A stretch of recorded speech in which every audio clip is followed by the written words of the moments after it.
계속해서 이번 시간은 시청자 여러분들의 부동산 관련 고민들 방송 시간 통해서 또 풀어나가보도록 할게요. 오늘 첫 번째 시청자분 연결하겠습니다. 여보세요? 네. 네, 안녕하세요.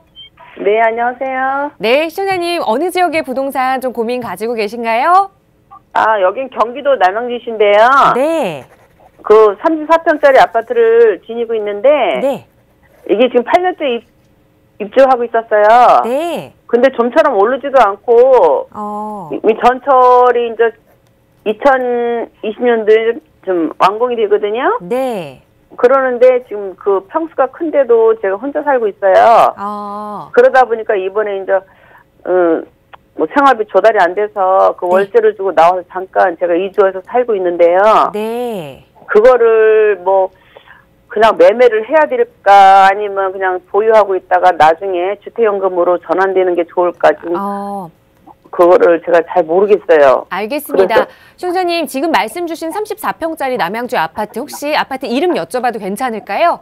금강 펜테리움이요? 네, 알겠습니다. 지금 이 금강 펜테리움 아파트를 약 8년 정도 입주, 처음부터 좀 보유를 하신 것 같아요. 그러다가 지금은 전세를 주고 다른 곳에서 전세를 살고 계시고. 아니, 월세요. 네, 월세를 좀 거주를 하고 계시고. 그래서 가지고 계시는 이 주택을 길게 가져가서 주택연금으로 활용할지 아니면 지금 매도할지 이 부분 고민이신 것 같아요. 오르지는 않아서 3억 한 1,000만 원 정도밖에 매매가 안 된다고 하더라고요. 네, 알겠습니다. 매매가가 오르지 않아서 좀 걱정되신 것 같아요. 한번 살펴보도록 할게요. 대표님과 인사 나눠보세요. 네, 안녕하세요. 네, 안녕하세요. 예. 제가 전반적으로 방송을 여러 번 뵀는데 예. 뭐 상담하고 싶으면 절실했는데 통화가 잘 연결이 안 됐었어요. 예. 그래서 어떻게 이렇게 연결이 돼서 참 감사합니다. 예, 일단 반갑습니다. 먼저 전반적으로 남양주 진접 일대의 아파트 가격이 다른 지역보다 상승 동력이 약한 게 맞습니다. 그렇다면은 내가 지금 매도를 하고 갈아탈 건지 아니면은 금방 우리 전화 주신 시청자님께서도 전철 개통될 때까지 좀 기다려 볼 건지 그런 측면에서 좀 이게 갈등을 하고 계시는 것 같아요. 예. 먼저 지도 보면서 말씀 좀 드릴게요. 자, 남양주 진접 아마 금곡리 쪽에 있는 펜트리움 아파트 같아요. 예, 맞습니다. 자, 이 아파트가 현재 34평이 평당 1,000만 원이 안 가는 한 3억 2천 이 정도 갑니다. 이 정도 가는데 최근 3년 동안에 오른 게 한 2천만 원밖에 안 올랐어요. 맞아요. 예. 그렇다면은 대부분 신문에서 보면은 수도권의 아파트 못 올라도 다 1억 이상 올랐다 이런 기사를 보시면은 내 아파트는 3년 동안에 2천만 원밖에 안 올랐기 때문에 좀 속이 상하실 거예요. 그렇죠. 예. 강남 쪽은 미덕씩 올라가는데. 그런데 이 지역이 왜 그러냐면요. 우리가 흔히 말하는 수요 대 공급을 이렇게 봤을 때 주변에 공급량이 굉장히 많은 지역입니다. 예를 들어서 저도 며칠 전에 오남리를 갔더만 오남리가 아주 공급량이 굉장히 많아졌어요. 예, 그렇듯이 전반적인 인프라 개선의 속도보다는 공급되는 속도가 좀 많았어요. 그러다 보니까 가격이 상대적으로 적게 오를 수밖에 없는 그런 지역에 있습니다. 단 하나 기대할 수 있는 것은 이제 4호선 진접선이죠. 진접선이 이게 쭉 이제 개통이 되는데 이게 2020년이 아니고요. 제가 알기로는 2021년에 개통되는 걸로 알고 있습니다. 어머, 연장됐나? 예. 조금 지연됐습니다. 앞으로 3년 후 정도 이제 개통될 거예요. 그러면 이때까지 보유를 할 거냐? 저는 오히려 매도하시고 다른 쪽으로 갈아타시는 게 훨씬 더 유리할 것 같습니다. 안 오른 상태에서도요? 예. 왜냐면은 오히려 물론 진접선 개통될 때까지 기다리시는 파는 것도 뭐 나쁘지는 않습니다만은 기간 대비 투자 수익 개념으로 이렇게 따져본다면요. 저는 다소 섭섭하시더라도 매도하시고 다른 지역으로 갈아타시는 게 더 확률을 높일 수 있겠다. 왜냐하면은 여기 아까 제가 이제 수급적인 측면도 말씀드렸습니다만은 자, 예를 들어서 지금 다산 신도시가 한참 입주를 시작을 했습니다. 그렇다면 기본적으로 저는 이렇게 봐요. 남양주 쪽에서는 다산 신도시보다도 입지가 안 좋은 지역은 오히려 역차별을 받을 수 있다는 거죠. 그래서 제가 진접선이라는 개통 호재를 안고 있습니다만은 그리고 앞으로 3년 후면 개통이 됩니다만은 오히려 저는 이번 기회에 매도를 하시고 좀 더 괜찮은 지역으로 갈아타시는 게 오히려 현명할 것 같습니다. 물론 이제 예산이나 이런 것도 좀 맞춰봐야 돼요. 우리 전화 주신 시청자님께서 이걸 매도하고 어느 정도 선인가에 따라 달라질 수는 있습니다. 예를 들어서요. 저는 이렇게도 말씀드릴게요. 이 금액을 그대로 수평 이동한다면은 저는 오히려 평수를 줄여서 예? 이걸 처분하고 노원구 상계동이나 하계동 쪽으로 예? 가셔서 한 10평대, 뭐 15평이나 18평대 그런 아파트로 저는 갈아타라고 권하고 싶어요. 아, 노원 쪽으로요? 예, 예. 그러니까 예산이 적다. 단순하게 이 금액만 팔아가지고 가겠다 한다면은 저는 오히려 노원구 상계동이나 하계동 쪽으로 이동 투자하시라고 권해드리고 싶습니다. 거기는 아파트들 되게 다 오래된 거잖아요. 예, 오래됐지만 그래도 기존 인프라가 더 잘 돼 있고요. 또 어느 정도 보유하다 보면 재건축에 관련된 호재도 안고 있잖아요. 예, 그렇기 때문에 저는 오히려 좀 섭섭하지만은 매도하고 서울 지역의 20평대 아래로 예, 바꿔 타시라고 말씀드리고 싶습니다. 예, 참고하셨으면 좋겠습니다. 저기요. 예, 예. 그냥 보유하고 있으면서 그냥 주택연금으로 그 매달 그 받는 거는 별론가요? 지금 연세가 어떻게 되십니까? 62이요. 예, 예.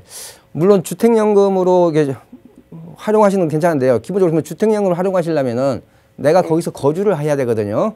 그렇죠. 예, 예. 그렇기 때문에 거주 지역도 한번 바꾸시면서 주택연금 고려하시는 것은 저는 바람직하다고 봅니다. 예, 예. 매도쯤 언제쯤 금년화로 해야 되나요? 아니면 내년? 저는 가능한 세입자의 만기나 이런 것도 봐야 되겠지만요. 저는 가능한 빨리 처분하시고 이동 투자하시는 게 오히려 확률을 높일 수 있다. 보는 게 제 견해입니다. 지금 세입자가 내년 7월이 저기 만기거든요. 그럼 내년 7월 만기에 맞춰가지고 처분하시는 쪽으로 정리하십시오. 예, 그리고 오남 쪽에 그 조합 아파트가 몇천 세대 들어서거든요. 그런 거는 좀 어떨까요? 특히 지역주택조합 아파트는 신중하게 접근하실 필요가 있습니다. 예, 예. 네. 아니 그리고 저 상담을 제가 더 이렇게 전화를 말고 직접 찾아뵙고 할 수 있는 그런 거는 신청했어요. 예, 별도로 세미나 신청하시기 바랍니다. 네. 시청자님, 저희가 지금 나가고 있는 상담 번호로 세미나 접수도 받고 있습니다. 바로 내일과 토요일에 진행되는 세미나 참여하실 수 있으니까요. 이 전화로 다시 한번 연락 주셔서 세미나 접수하시기 바랍니다. 네, 함께 해주셔서 고맙습니다.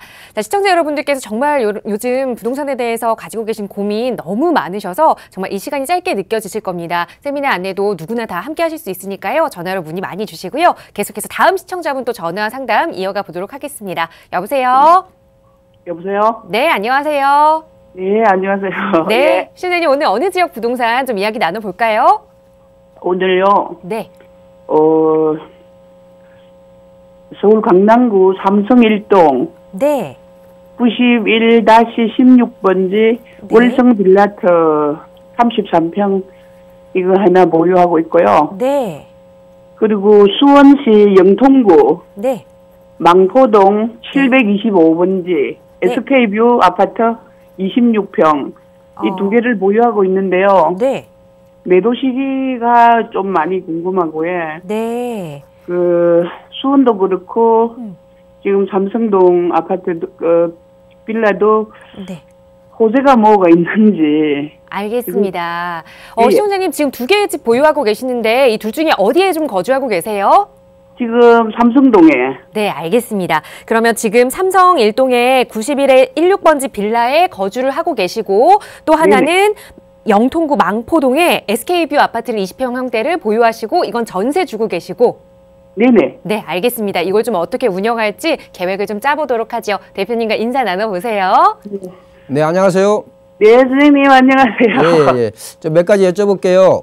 네. 예, 영통에 있는 망포동에 있는 SK 아파트. 예. 누구 명의로 돼 있습니까?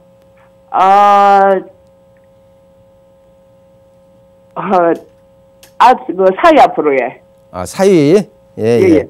그다음에 삼성동 빌라는요? 삼성동도 사위 앞으로 되어 있습니다. 그러면 사위분이 1가구 2주택이시네요. 네네. 예. 근데 고민인 게 지금 미사의 33 지역에 그 애들 초등학교가 좀 삼성동은 멀어가지고 예. 여기 37평을 분양을 받아가지고 1월에 이사를 하게 됐는데. 예. 저는 저는 두 개 다 이게 팔기가 조금 지금 좀 아까워서 제가 여쭤보는 거예요. 누구 명의로 돼 있는지. 예예. 예, 사이아프로. 예, 제가 왜 그런 말씀 드리냐면요. 예. 자, 먼저 수원에 있는 예. 수원에 있는 그 SK뷰 아파트가 예. 이제 입주한 지가 한 2년밖에 안 된 새 아파트예요. 맞습니다. 예, 새 아파트라는 얘기는 뭐냐면 전반적으로 수원의 영통지구가 예? 예. 보통 한 20년 가까이 대부분이 그런 아파트가 많은 지역인데 예. 거기에 분당선 망포역 인근에 있는 새 아파트로 돼 있거든요. 예예. 그러다 보니까 저는 지금 처분하기가 좀 아깝다는 생각이 들어요. 처분을 안 했으면 좋겠다 하는 게 제 생각입니다. 그럼 자, 시기가 언제쯤 예. 저는 왜냐면은 요즘에 지금 뭐랄까 비규제 지역 중에서 풍선 효과를 누릴 수 있는 곳 중에 새 아파트거든요. 즉 아, 예. 수원이라든지 성남 구도심이라든지 안양이라든지 이런 지역들이 조정 대상 지역의 규제 지역에서 벗어나 있으면서 풍선 효과를 좀 이렇게 누릴 수 있는 그런 지역이면서도 그런 풍선 효과를 만끽할 수 있는 새 아파트거든요. 예예. 그래서 저는 이 처분 시기를 좀 늦췄으면 좋겠다 하는 걸 말씀드리고 싶은데 문제는 이제 1가구 2주택으로서 양도세 문제가 나중에 팔 때 좀 이렇게 걸림돌이 될 것 같아요. 네네. 저는 오히려 이 수원에 있는 SK 아파트를 임대사업자 등록하면 안 될까요? 아, 임대사업으로 해서 예, 예. 왜냐면은 그 사위분이 지금 직장 다니고 있죠? 예예. 예, 그렇다면 건강보험료나 이런 것도 걱정될 게 없기 때문에 오히려 이 수원에 있는 아파트를 임대사업자 등록을 하시라고 저는 말씀을 드리고 싶고요. 예. 자, 그리고 삼성동에 아까 주신 그 집원 보니까 9호선 봉은사역. 예예. 예, 봉은사역에서 멀지 않은 곳에 있는 맞습니다. 30평대 빌라이기 때문에 충분히 수요가 많이 있습니다. 경기고등학교, 봉은초등학교, 봉은중학교. 예예. 예, 그렇기 때문에 뭐 학군도 그렇게 나쁘지 않은 것 같고, 그다음에 예. 뭐랄까 우리가 흔히 말하는 영동도로 지하 통합 개발이라든지 주변에 땅값 상승을 할 수 있는 요소들이 많이 가지고 있는 지역이거든요. 예예. 그리고 주변에 아파트 가격이 높다 보니까 아파트 전세 난민의 대체제로서 30평대 빌라 같으면 충분히 그 역할을 다 할 수가 있거든요. 아, 예. 예, 그래서는 삼성동 빌라도 그냥 보유를 하시고요. 예, 수원에 있는 SK뷰 아파트는 임대사업자 등록을 하셔서 1가구 1주택의 혜택을 좀 보셨으면 좋겠습니다. 아, 예, 선생님 잘 알겠고요. 예, 그러면은 예, 제 의견을 참고해서 사위분하고 협의해가지고 해가지고 주택 임대사업자 등록을 수원 아파트를 한번 추진을 한번 해보세요. 그러면 임대사업을 신청을 하면 한 8년 정도? 예, 그렇습니다. 준공공주택 임대사업자로 하셔야 장기보유 특별공제 70% 혜택을 볼 수가 있습니다. 그럼 뭐 8년 후에도 이게 예, 왜냐하면 지금 새 아파트이다 보니까 8년 후에도 충분히 경쟁력이 있는 가격으로 처분이 가능할 것 같습니다. 아, 8년 후에도 좋네요. 예, 그렇습니다. 왜냐하면 주변의 아파트들이 대부분 15년, 20년 된 아파트예요.